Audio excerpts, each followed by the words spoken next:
Hey guys, welcome back to the channel. And in today's video, I want to discuss the weird downfall of Jadon Sancho and how he's now just about to be out of a contract and with no club, and there's no signs of him being signed by any club next season. And how we've actually got to this point where Jadon Sancho isn't being chosen by any club and is considered an absolutely terrible player when only 5 years ago this player was considered one of the best hidden gems, one of the best youngsters in the world. And this all starts off with his career at Dortmund, where it absolutely blew up his career, and it's the main reason why people think Jadon Sancho is so good. Now, a lot of people do forget he actually was in the Manchester City academy, so technically he's played for both Man City and Man United. Now, yeah, he didn't play for the senior career, but anyways, he went off to Dortmund for I don't think any fee really. But in Dortmund, he had a few very explosive seasons, and his peak season before he actually got sold to United, he got 8 goals and 12 assists in 26 games in the Bundesliga. That is unreal stats, especially for a winger for Dortmund, and he's not even a very stats-wise winger. He's much more of a dribbler and creating the play. He's not the type of player to get too many goals and assists. At least that's from what I've seen of him and what I've heard of him. But the thing is with Jadon Sancho is he had been rumoured with Manchester United for a while. But the thing is, Ole Gunnar Solskjaer, who was the manager at the time and was doing very good at the time as well, just for reference, he was kind of unsure about getting him. And the rumours went on for a while before he eventually signed him. I don't know if it went on for a whole season, but there was a rumour around 120 million, which was what Dortmund were asking for. And if we look at that today, thank God he didn't spend 120 million. But he didn't completely dodge the bullet because they did eventually get him. Now, we don't know if Ollie wanted him too much, but we know the Manchester United board wanted him. And they got him for 85 million in total, which is an absolutely crazy fee. Not even just nowadays, but for Jadon Sancho, back then, he wasn't even that were it back then even. He had barely had a career. Dortmund is also famous for creating gems, but a lot of the time the players don't succeed outside of the club.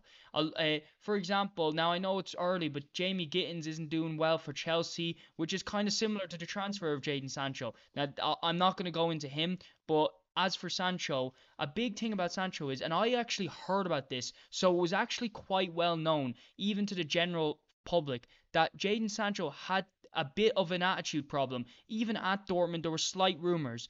And it does look like, looking back, that Dortmund were trying to get him out and try keep his transfer value at such a high level. That's why he went off his last season, having probably arguably his best season. They actually dropped his transfer fee because of those attitude problems. At least that's what I have got from all the research I've done and the fact that it does seem like that. I remember it at the time.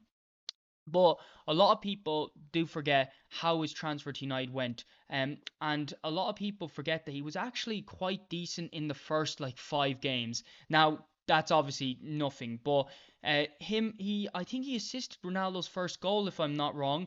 But him and Ronaldo started off really well because Ronaldo was signed at the same time, and it looked like Ollie's team was going to actually click. But there seemed to be some problems, and we all know how Ollie's time at United ended. It just went downhill. And you can watch other videos of channel I Love Is Football Iconic. He did a complete analysis of Ollie's managerial career, but Ollie was gone very soon into Sancho's career, who was actually the manager that brought him in for his system. And the manager that came in for Ollie was Erik ten Hag, who we all know, whether you love him or hate him, he came in. And this is definitely the marking point when Jadon Sancho's career was ruined. It's the same for Ronaldo, and in my personal opinion, I don't rate Ten Hag as a manager. Now, I know a lot of people think that's obvious, but if you look over any comments, this guy does get his flowers. A lot of people think he was a really good manager for United and in general. And in my opinion, yes, obviously he was good at Ajax. But the problem with Ten Hag is he can't adapt. He also has a very big ego problem, and he isn't willing to manage a good club. Like, he's good with small clubs who are willing to be disciplined and listen to him, and the manager is bigger than the club. But for example, if Eric Ten Hag ever went to Real Madrid, I think he would do terrible. That's my opinion, but I think he has that mindset of the manager is bigger than the club. And we can see that because he had a very public downfall with Jadon Sancho. Now, Jadon Sancho, to be fair, was playing terribly. And one thing I want to get straight here is Jadon Sancho is 100% an overrated player. Back then and even now, he is just not high class level. He was never really 85 million worth, never, even at his peak. He was a decent youngster who started off well, and that might come off as a hot take, but this guy was never like on the Rashford level or Dembele level of potential, in my opinion. I just never saw it, and a lot of people agree with me, I know that. But the thing is, he always had an attitude problem. Now, it was very obvious when Ten Hag. And the problem is he didn't have the skills to back it up. So unlike Ronaldo, people weren't on Jadon Sancho's side. People were saying that Ten Hag was right. But Ten Hag is completely hypocritical because Anthony was doing the exact same thing, but he was defending Anthony. Now we don't know what was going on in the behind the scenes, in the back rooms, in the back rooms, but the in the training and all that. And I would not be shocked if Jadon Sancho wasn't training and wasn't having a big influence in games. I wouldn't be shocked about that. I fully could see that happening. And that's why I think it was just a bad blend. Jadon Sancho needed a particularly good manager to work with him, but instead he got a really bad manager, and he himself is a very hard player to deal with mentally because he's just so egotistical. And this is where the downfall of United played. He had anxiety problems. I don't know how much about that is true, but he was out of United for around 6 months. But unfortunately, Ten Hag went out and publicly said that he didn't trust Jadon Sancho, and there was a public downfall. And Jadon Sancho fired back, and there was a whole Twitter thing going on. And that's when you know it's gone just completely downhill.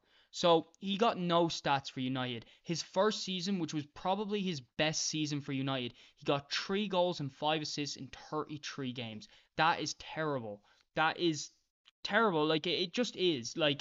That's the fact. A lot of people say it's all right, but even if it's all right, he was bought for 85 million. So that's not okay. Now, yes, you can say he was only settling into the club, but he wasn't willing to train. And it doesn't take 5 years to see if a player is going to be terrible if you can see it in training. A lot of players you can see in training that they're very good, but they're not showing it on the pitch. But with Jadon Sancho, it seemed to be the opposite. He seemed to be showing his best moments on the pitch, but in the behind the scenes, he was absolutely terrible. And that's where he went on loan to Chelsea. Now, I'm a Chelsea supporter, so I remember Jadon Sancho at Chelsea. And to be honest, I didn't hate him. He wasn't great. And the funny thing is, I thought he got more stats, but I just went back and looked. He played 33 games as well for Chelsea in the Premier League and got 3 goals and 5 assists. Now, he was better in the Conference League, but it's the Conference League, so if that's his level, that's his level. But the thing is, he wasn't great for Chelsea. But the funniest thing, and this was memed all over, is when the stint ended, Jadon Sancho had a buy option of 20 million from Chelsea, and everyone thought at the time it was an obligation to buy, which it technically was, but Chelsea could also pay a 5 million fee to United to not sign him, which is absolutely hilarious hearing, and I remember hearing it, and it was the funniest thing ever. And then Chelsea went and did it, and it was hilarious. Now, I don't think he was that bad. Memes aside, he wasn't that bad. But I think a few things. One, Chelsea have way too many players. But two, his massive, massive wages, which I'm sure Chelsea were saving money by paying that 5 million because they'd have to pay his wages for God knows how long. And this guy is realistically going to be at best on the bench and a Conference League player, which Chelsea were building a project to try become a Champions League club. So it was never going to work. So next, United loaned him off to Aston Villa, and that's where we're at now. And he's doing terrible there. And the fact is, United have new managers. Amarin has come and gone, and we have Michael Carrick now. Both managers have openly said they have no plans to have Jadon Sancho in their squad.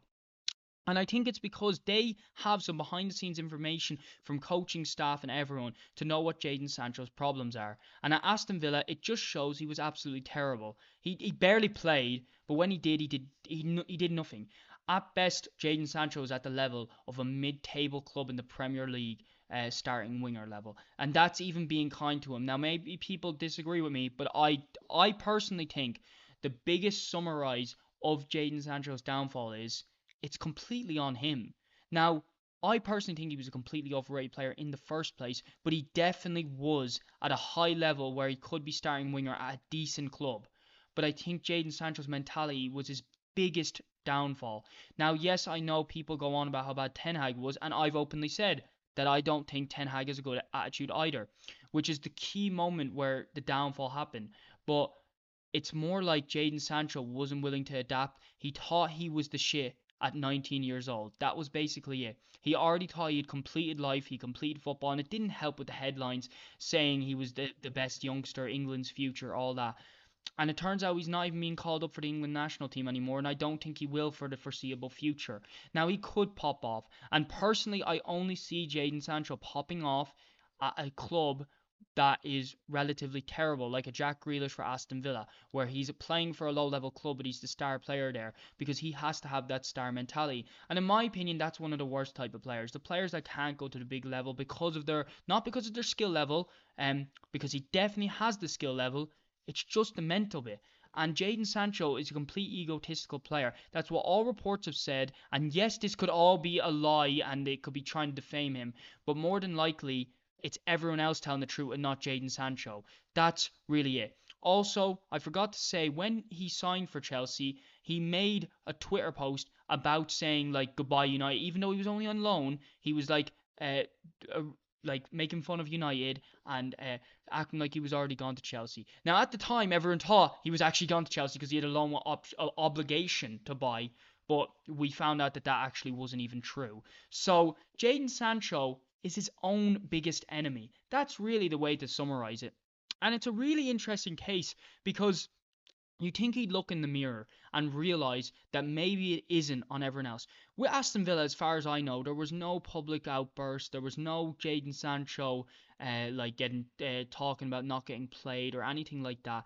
So at Aston Villa, I'm just thinking in my head, did he not realise that maybe he's the problem? Like Aston Villa were doing well that season, they were treating him all right, according at least we think, and he thinks like to himself, maybe I'm the problem. Because if he has all the tools there, why isn't he doing well? And that's the biggest summary of Jadon Sancho, in my opinion. He was great when he was a youngster and had no expectations on him. He probably has also grown an ego, whereas with Dortmund, I think he would have fizzled out. I also forgot to mention his loan spell at Dortmund, which was okay. It wasn't like the old times, but it was okay. But it still wasn't enough for Dortmund to buy him. Now, yes, they would have to buy him for like 40 million, which again they're dodging a bullet with that. But yeah, that's really it with Jadon Sancho. I think he had a really good youngster career. He didn't have as big an ego back then, not as much pressure. He was at Dortmund, which is excellent for youngsters, and I think they just inflated his price fee. I never think he was at that level, and if he had never been talked about at that level, maybe it wouldn't have got to his head. That's a lot of speculation, but that's my opinion on why I think he flopped.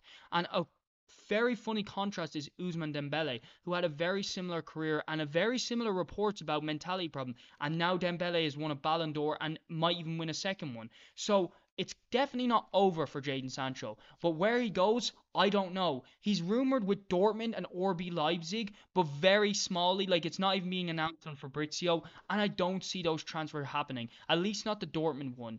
But he needs that wage level. That's why those clubs are the only ones being rumored. Because it's either that or Saudi. Because no one else is going to pay his wages. Unless he can get his act together, realize his ego is too big, and is willing to go under in his wage. But he absolutely isn't. There's no signs of his ego stopping. And Jadon Sancho, in one word to describe him, is ego.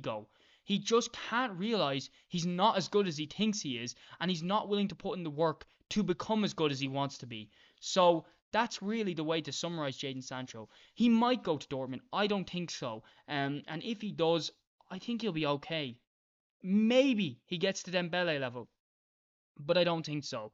And Dembele was much more suffering from injuries, whereas Jadon Sancho, we've seen plenty of Jadon Sancho, too much of him, in my opinion, and he hasn't shown why he was worth 120 million at a certain point in time not too long ago.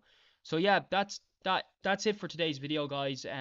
If you enjoy these character analysis videos, please consider liking the video. I'm a very small channel, and this is one of my first. It is my first character analysis video on a footballer, and I've made a few football World Cup videos. So if you're interested in that, please consider checking it out. Also subscribe to the channel. It really does help, and I want to be trying to grow viewers. And I make near daily football content. In 5 days a week, I make football videos, and I put a lot of work into it. So if you guys do enjoy those type of videos, please consider subscribing to the channel. So yeah, that's pretty much it for today's video. I'll see you guys in the next one. Bye.